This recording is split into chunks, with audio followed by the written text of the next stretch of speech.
அனைவருக்கும் கணித வணக்கம். இப்போ பார்க்க போகிறது 6ஆம் வகுப்புக்குரிய கணக்கு.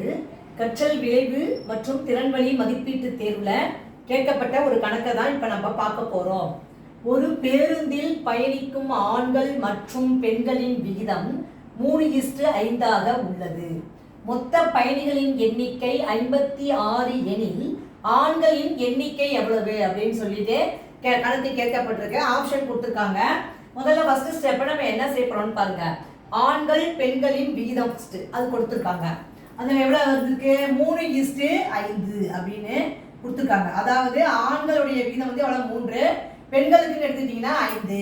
அப்ப அடுத்த ஸ்டெப் என்ன செய்யணும்? இதோடைய டோட்டல் போட்டுக்கிறோம். மொத்தம் எத்தனை பங்கு அப்படிங்கிறது பார்க்கணும் இல்லையா? இப்போ 3, 5 கூட்டினா 8ன்னு வந்துருது. மொத்தம் வந்து 8. அடுத்து பாருங்க, மொத்த பயணிகளின் எண்ணிக்கை எவ்வளவு கொடுத்துருக்காங்க? 56ன்னு கொடுத்துருக்காங்க. அடுத்து கேட்கப்பட்ட கேள்வி ஆண்களின் எண்ணிக்கை. இப்ப ஆண்களின் எண்ணிக்கை மட்டும்தான் இப்ப நம்ம கண்டுபிடிக்க போறோம். அவங்களுடைய விகிதம் என்ன வருது? 3 கூட்டித்தோட எவ்வளவு வந்து 8. ரெண்டையும் சேர்த்து கூட்டினால் 8 கிடைக்குது.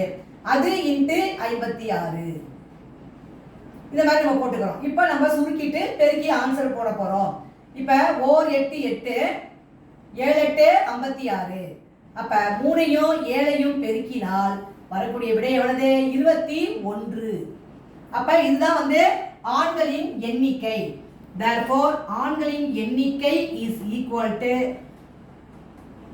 எவ்வளவு கிடைச்சிருக்கு? 21. ஆண்களின் எண்ணிக்கை is equal to விகிதம் கொடுத்து மொத்தம் கொடுத்து நம்ம என்ன பண்ணிருக்காங்க? எண்ணிக்கையை கண்டுபிடிக்க சொல்லியிருக்காங்க. அப்ப இதுக்கு ஒரே ஆன்சர் வந்து 21. புரிச்சுங்களா?